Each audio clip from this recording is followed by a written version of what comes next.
one of the challenges of dealing with estates is all the stuff, particularly for attorneys and real estate agents, where we often deal with the paperwork and the transaction. But the client, at the end of the day, both wants to maximize the value of things, including the real property and the personal property, the stuff, as well as the memories and the value that certain things have that may not be economic but are important, but also other things that are, because they're old, valuable. And so I'm really lucky to have here today one of the founders of Artifacts.com. Now it's Artifacts without the second A, ARTIFCTS.com. We'll put up on board. Heather Nickerson. Heather, thanks for joining us again today. Thank you, Bill. Delighted to be here this morning. And so, I don't know why it has a ticker now. That's not supposed to happen. Let's see here. Technology here, I'm sorry, my team didn't do this properly. I'm the team, just FYI, guys. So let's talk about Artifacts and where you fit in the process. What percentage of the time are people calling you who have stuff they need to deal with, trustees, estates, and what percentage of time is it professionals like attorneys or realtors who have such customers that come to you? That's a great question, Bill. And I would say it's roughly any given month is probably about a 50-50 split. So we have our members are every day they're artifacting. What we mean by that is they're combining photos, video, and audio, stories, documents, details to document their own personal collections, whether it be jewelry or art, you name it. We have one member who's really into antique cars and has a pretty impressive collection. So we have our members who are artifacting, and they may do it quarterly, they may do it yearly. But when they meet with their estate planner, their attorney, or even sometimes their insurance agent, it will get them thinking about what happens with all this stuff. And with a click of a button, they can easily share their artifacts to ensure they're documented in the estate plan. So that's roughly about 50% of our members are doing it themselves. They're really taking care of their tangible asset memorandum without ever really thinking about it that way. They're more concerned about preserving the memories, passing down the stories. The other side of the spectrum really is when the professionals, the estate planners, the attorneys, they reach out to us saying, hey, I've got a client and they've got a collection of, insert X, Y, or Z, or I've got a client who's overwhelmed by stuff. Or sometimes it's even maybe professional organizers who are working with an estate planning attorney after a death in the family. They're doing an estate cleanout and they're having to figure out, what do we do with all this stuff? So that's when we have professionals reach out to us and they ask us to help their clients. We have a number of services, including virtual concierge, where we can help clients start documenting the stuff. And then one of our fields in our technology platform is in the future. So they can simply note what happens: donate, sell, bequeath, keep in the family. Choice is yours. It's roughly about a 50-50 split. And it's really fascinating to see just kind of month over month, kind of what is driving people to think about their estate plan and help them make proactive choices. Well, let's talk about that. Well, let's break it into two pieces. The first one being what I'll call kind of direct to consumer, meaning people who have estates, people who have maybe a probate estate, maybe it's a trust estate, maybe it could be something else they're responsible for.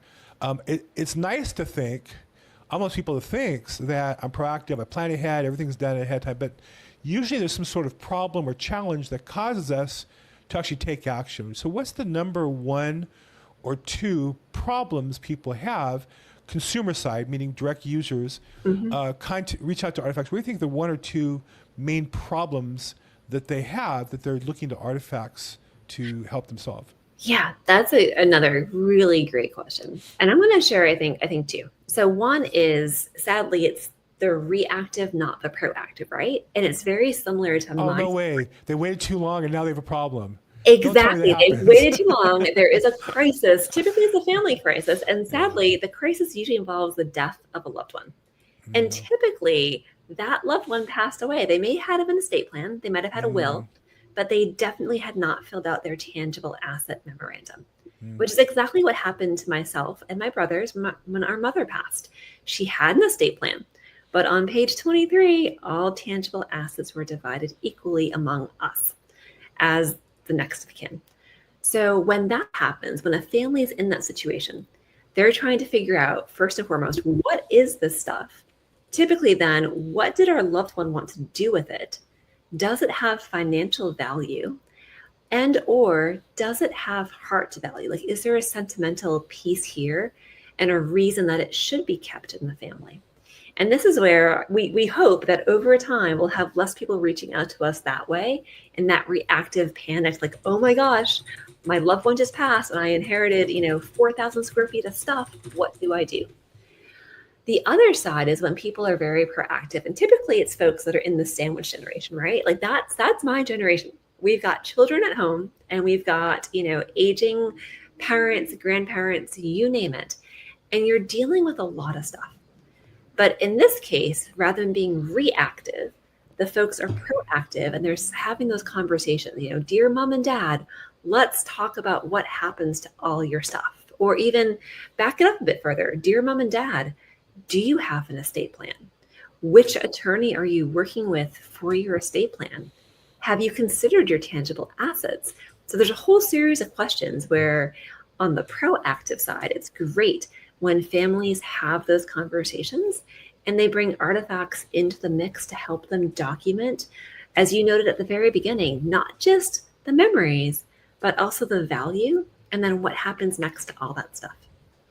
And it just seems to me natural that, like in my case, I only have one child, so it's not really complicated. And we have an estate plan, but nobody's going to litigate it because there's only one. Yeah. But at least we've done that so that when the time comes, and I hope it's a long time from now, but when the time comes, she can step in. So she's prepared for herself. And I mean, it's not for me. I mean, I don't have any real advantage. I'm going to be gone by that point, theoretically. Not coming back. But you don't really know how that works, but I don't think so. You're not coming back to haunt her over that stuff, right? Well, I hope not. I mean, you never know. I mean, maybe if you could, I mean, it'd kind of be fun if you could. I think just at least surprise people. But anyhow, that's another discussion. But the idea that you are really getting the estate plan for yourself when you get it for your parents, because you're going to make the process easier yourself. You're going to save money and net yourself. You can pay yourself fees rather than pay extra money to attorneys and extra money to court procedures and processes. So that proactive is obviously a big advantage. And so in your case, let's walk through the Artifacts kind of process. So let's imagine that either I have my own estate or I'm worried about helping my parents and they say, yeah, step in, do what you need to do. What's the process look like? Like once I go to, there's a lot of different aspects to preparing. There's the estate plan, the legal side of it. Where does Artifacts step in helping me with the stuff? Where do I get started? Yeah, Bill, I love that question. And I love how logical it is, like how it can help people that are listening today, like get stuff done, right? Be proactive on it. I will say right up front, I think one of the beautiful things about being proactive, to your point, you are helping your family down the road. You are giving them a gift. They're going to be in grief if you've passed. And if you have instructions for not just your accounts or your property or your other financial items in your estate plan or in your will, but you're also addressing the stuff, you're making their life that much easier. So on the artifacts front, there's kind of a couple of ways where it can come in. You could, depending on which estate attorney or which legal team you're working with to do your will or your estate plan, they could suggest to you to bring in artifacts for your tangible asset memorandum. So rather than creating a spreadsheet and attaching it to the estate plan, you could, or sometimes filling out, some folks still use that kind of that 3-ring binder, you write stuff out. You could instead use artifacts. And you're able then to document those items that you know what you want to happen. Again, if it's going to be bequeath, fabulous. Who's getting it? Donate, great. Which charitable organization? Sell, fabulous. At least you're giving your family instructions. So you could get involved with artifacts kind of from the top down, where you're a professional who's helping you with estate planning, helps guide you through the process. If you're doing it yourself, if you're like, hey, I'm listening to this and I am not going to leave my family a giant mess of stuff, I'm going to get started today.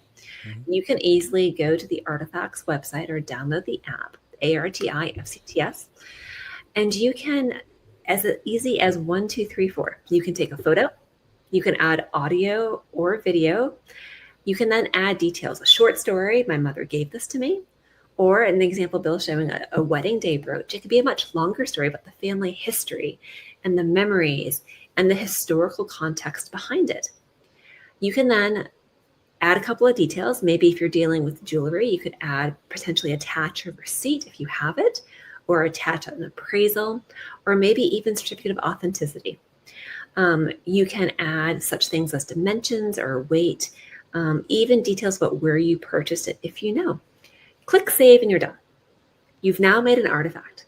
With that artifact, you can select to share it directly with your estate planner or your insurance agent, or you can choose to print it off and put it into, if you have an estate planning binder, remember we talked about that earlier, those physical binders, you can pop it in there as part of your tangible assets. So it's designed to help you where you're at, whether you're already working with a professional or you're doing more of a DIY approach to documenting your assets and ensuring that you're giving instructions to your family of what happens next. But artifacts would be primarily the higher value or higher sentimental items that you want to specify. Obviously, there'll be things that aren't going to go into artifacts. We're not going to do every table and chair unless they're really valuable. And so that's where maybe another professional comes in that's going to help you determine what the values is. I can see this really being something that a organizing professional or a estate sale professional might use to say to you, hey, all the things that you want to keep, put here in this app, and that way we'll know not to sell them, or tell me to sell them and I will. And that way we have a record of it, there's a picture of it, and that way there's no mistakes. So in this case then, are you being brought in by declutterers and estate sale people? Is that part of the business? Yes, exactly, Bill. So we work very closely with the National Association of Senior and Specialty Move Managers, so those that are decluttering and downsizing, and helping families with really complicated moves, sometimes after a lost loved one. I knew the answer to this question, by the way. I set you up because I know the answer. That's how I met you. Already knew. I met you through the PALS network, so I know you're part of this kind of world of people in the space. Yes, the Professional After Loss Services team, and then the National Association of Professional Organizers, which I do sit on the board of for the DC chapter. So we do a lot of work with folks who are sometimes called in. Remember that reactive scenario, like, oh my gosh, I've lost a loved one. Now what? I have this house full of stuff. Families can then, to your point, you're not going to artifact every last piece of silverware, or the fact that grandma had 4 couches and 5 bureaus and 10 lamps. Typically artifacts, people are either doing it, as you noted, for that heart value, right? It's really sentimental. There's a family history, a family story, something, a memory. You want to pass down the memories and the stories and not just the stuff. The other side is really valuable items to document. And maybe you intend to keep them in the family, or maybe you intend to sell them. And an example of my brothers and I going through our mother's stuff, she had this beautiful piano. And a piano you can't cut in 3, right? There's no way to equally divide a piano among a bunch of siblings. So in our case, we knew that one sibling was going to get it. And it was my baby brother, because he was the one that was the pianist and none of us could play it, to be honest. But we artifacted it. So we were able to keep the sentimental, like, this is mom's piano. And we included recordings of music, her favorite songs, being played on the piano. So my other brother and I can look at it anytime we want. It's that very sentimental, like, oh my gosh, that was mom's piano. Wow. And, we can see it in the artifact. Whereas my baby brother actually has the piano. But we took the time to document it. 1, because it was very sentimental. 2, because it was also very valuable. And then 3, because there is no good way to each of us get a piece of the piano. So we wanted to make sure that each of us could have the memory of the piano, even if only one of us got the physical piano. I don't know about other places, but in LA, you're lucky if you can get somebody to take away a piano for free. Yes, that is true. There are people looking and say, well, the piano's worth, $5,000. Well, find somebody who'll pay $5,000, find somebody who'll pay $4,000, you'll be lucky. Because I go through this all the time with sellers. I say, because to be honest, the buyer doesn't want it, and you're obligated to get rid of it, and it's expensive and hard to move. And so I went through that person. I was the sibling that got the piano. My father literally played at Carnegie Hall as a child, and was a phenomenal pianist. And eventually we got rid of it. My wife and daughter kind of teamed up on me and said, hey, we have no more room for the piano, because it wasn't really valuable. It was nice, but it was more sentimental. It would have been nice had we kept pictures of it and digitized it. It would have been nice if we kept maybe photos of a couple of the key music pieces that he played. He loved Scott Joplin. He loved a couple of classic pieces. It would be nice to have that and keep that, because the piano itself wasn't of economic value, and my wife and daughter thought it took up too much room in our living room. I lost that battle, but anyhow, that's another story. So I'm sure part of this process also is you can help use this to avoid or predetermine those solutions amongst multiple siblings. I see that if it doesn't get resolved, it gets resolved in court and is expensive and ugly and terrible. I'm sure, even up front, there's still disagreements. There's still sometimes some hard feelings, but at least up front, if you're communicating, you have a chance to try to mitigate. So talk about how can Artifacts help kind of make those decisions to avoid more intense fights down the road. Yes, that's a great point, Bill. You do not want your estate to end up in court. You ideally don't want your heirs to be arguing over what's what and who gets it. That's, I think, when we get the feedback from our members, like why they're using Artifacts for estate planning, is because it enables them not just to pass down the stories and the memories with the stuff, but it enables them to avoid those fights long after they're gone. So how people do that, how that's achieved with Artifacts, is that when we say first and foremost, you're alive today. It's a great day to artifact. You have the power to decide what's going to happen to that, be it needlepoint cushion or that diamond ring. So again, when you're making that artifact, you can include, again, photo, video, audio, the details, the story, the memories. Don't forget to fill out that field called in the future. It's a drop-down menu in the technology, and you can choose what happens to it. If you decide you want to have, say it's a diamond ring, bequeath it, you can then choose, you can write in which family member, or maybe it's a friend that's getting the ring, their contact information, and their relationship to you. Wow. This makes it really straightforward. You are being proactive. You're not telling your family to say, hey, go put Post-it notes under objects. Those Post-it notes could be removed or damaged or lost or never found. I'm literally going through that right now with a probate. I'm saying 3 different siblings in, and they're all accusing each other of changing the information afterwards. And I don't know what to do. I mean, I at one point I just said, listen, you guys got to work that out. I'm not a group therapist, but I think in this case the decedent lost the opportunity to make those decisions by not planning ahead. And here you have a chance or a tool that can help you do that. Yep. And the beautiful thing is you can always go back and edit it. If you change your mind and, say, I was going to give that to my brother, but we're no longer speaking, go back in and edit it. And it's updated real time. That's the beauty of Artifacts being technology, is that when you make those updates, they're date time stamped. They're available real time. With a click of a button, you can export to your estate planner, your attorney, insurance agent, you name it. So it's really easy to get you thinking about what happens with this stuff. Because the worst case scenario is what my brothers and I ended up with, where it was a beautiful estate plan, but it didn't tackle the stuff. And I can tell you, there's a lot of stuff to go through in a house, and it takes a lot of time. And when you're grieving, it's a really painful process. You want to remember the happy times, the memories, and not be stuck overthinking about, like, what on earth is this? Why does mom have it? And what was I supposed to do with it? Right. So let's talk about the kind of the B2B side of this, which is working with professionals, and in particular with attorneys, estate planners. Now, that's a group of people who want to work in the legal side, the transaction side. I'm a realtor. I'm the same way. I want to sell the house. I mean, I do things to help my customers, obviously, but if I can delegate that work to somebody who can do it better than me, I'm always anxious to get that done. So talk a little bit about how you work with estate planning attorneys, maybe professional fiduciaries, on a professional level to help them deliver better service to their customers and or save time in their practice. Yes, we help them do both, deliver exceptional service and also ideally help them save time. Most estate planners still are, if you're using a hard copy binder, and this is our estate planner does this, we have a binder, we have 3 pages to fill out our tangible assets. Some estate planners or attorneys will say use an Excel spreadsheet. There's a bunch of ways people go about doing it. Some may even have like an inventory type of system that they use internal to their practice. What we've seen estate planners do over the years is that they will include Artifacts. When they have a client Why would you not? You have a free version to get started on. They can like it or not Exactly. like it.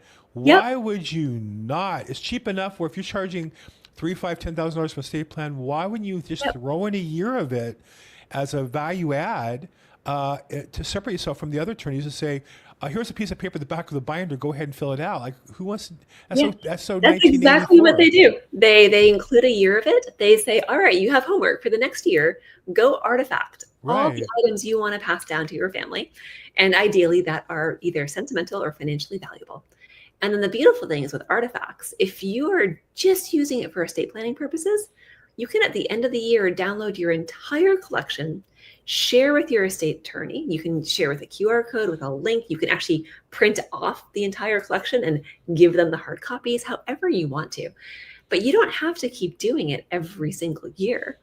Right. And that's what makes it really, it's fun because you realize when you go through the process with your estate planner, with the artifacts, you're also including the stories and memories. So it's Right. not just, it's a ring, it's going to my daughter. Right. It's here's the ring, here's the story. Like usually it's a tearjerker. And it's a nice way to include your family history and your family memories along with your estate plan. I don't understand why for that price, look, there are, I know, competing similar services. I don't want to say they're necessarily the same. They all have a little different spin and different approach. And I think, that's why there's 31 flavors, because some people like chocolate, some like vanilla, and those who relate to you and the way you do business and your system, I think it's a great fit for an estate planning attorney to differentiate themselves, to say, hey, here's a service, it's free, or pay for the year, they can make it free. And I think that it's a way for them to step up, and I think also to bring you in, because oftentimes estate planning attorneys I talk to about trying to build their business, they'll say, well, I don't know what to do to market to my customers. And I say, well, why not find vendors you work with and just talk to them? That's what I do. Why shouldn't a estate planner call you up and maybe do a short interview or post your content? Hey, here's a great service you might want to use. By the way, with each of our estate plans, you get a free year of it on the unlimited plan, whatever you want to call it. It just seems to me that the key to success in business these days is no longer being good at what you do. It's being the connective tissue between two or three. And I know that about you guys because you're so active with these other organizations. So talk a little bit as a business person. I know you focus on networking. You focus on networking with women and I saw veterans online, with other people in your industry. Talk about how you use those networks cross-pollinating, not just within the one you're in, but the other networks to be more effective in your business. Yeah. So Bill, I think this is a great example, right? It's networking brought us together. Yeah. And the reason that we network is we want to help people. And we know, myself, my co-founder, Ellen, we'll tell you upfront, we are not organizers. We are not move managers. We are not realtors. We are not many things. We are founders of a tech company. That said, our tech company deals with stuff and stories and memories. And when you think about how many different areas those verticals or those topics touch, that's why networking is so important. So we work super closely with the professional organizers, the downsizers, the move managers, because they're having to physically touch and deal with the stuff and help people. You have a spectrum from different, you have hoarding, like the actual medical, emotional, psychological problems that come with hoarding, all the way over to minimalism and that whole spectrum there that those folks are working with. When we work with realtors, it's how do you get people to start thinking about their move? How do you get them to be proactive? We start working with insurance agents, estate planners. We do a lot of work, you mentioned pals. So we help people, whether they're being proactive and planning for end of life, or they're the loved ones who are having to deal with the loss of a family member, or even folks in hospice. We do a lot too with helping people be prepared. We say all of life's what ifs, right? Right. So we do a lot of work with our partners at Trustworthy, which is a digital vault, which is different than we are, right? Like we're dealing with stuff and memories and stories and value. Trustworthy is dealing with the documents, the really important pieces of paper you need to have should something happen in life. We work with others across the age tech spectrum. So we're a member of the AARP Age Tech Collaborative. So we're always on the lookout for new companies and new potential partners that could help our members as they age, as they have to deal with all those, life's decisions. Do you move? Do you downsize? Do you go into independent living, into assisted living? You're doing your end of life planning. Great. What's included? What's necessary? Or maybe you're updating your insurance policy after a move or after a natural disaster. Those are all because of the fact that stuff and stories and memories touch so many spaces. It means that we have to network. We have to find really good people, really good partners, really good companies that can help our members do more. Because our ultimate goal is that when you artifact, that single artifact or your entire collection can help you get more stuff done. Whether it's filing an insurance claim if there is damage or loss, or exporting to your estate plan, or even, we work with auction houses and others in that space, understanding what the value is, getting an appraisal with, ease. All those things, our goal is to help you do more once you've made your artifacts. Well, Heather, look, you go deep in a number of different areas. We go on and on forever, and I'm kind of at the end of the time I scheduled with you. I really appreciate your time today. Heather Nickerson is one of the co-founders, along with Ellen, who we've had previously as well, of Artifcts. First A, not the second A, ARTIFCTS, and it's up on the screen. And I think as a professional, it's a great service, I think, to bundle. If you're selling something as a bundle, as if you're an organizer, it's a great service to use with your customers, to add in. And I think as the other thing I would say to anybody here is they have some great content. Not only is Heather easy to interview if you're doing video, but they have some great content on the website that you can repurpose, share, and use that as a way to help your customers learn about various aspects of this process to help market yourself. So Heather, I just want to say thank you so much on behalf of our customers. Again, it's artifacts.com, and I'll put the website up, artifcts.com. Got it right this time. Thank you. And thank you so much for being on today. I really appreciate your time. Thank you so much, Phil. It's been a pleasure speaking with you and hopefully helping educate your audience and your listeners. And we really appreciate all that you do to help people be more prepared for all of life's what ifs. Well, thanks. And life's what ifs is kind of how I think I live in the what. I wish it was the plan. Somehow it doesn't go according to plan, but if you plan ahead, you're more prepared for the what if. So Heather, again, thank you so much. I really appreciate it. And for the rest of this is Estate Planning Weekly. We get together every week with professionals, oftentimes attorneys on doing estate plans, but also vendors to help them be more effective. Or in this case, I think it's a great episode on how to build your business, offering some good service as well as connecting with people like Heather and Artifacts. I'm Bill Gross, at Bill Gross Probate. You can contact me below, call, text, or email. If you like this, put some comments in. If you want to see some other topics as well, please put some comments. Like, subscribe, love to see you regularly. As always, make today your best day ever. Thanks so much.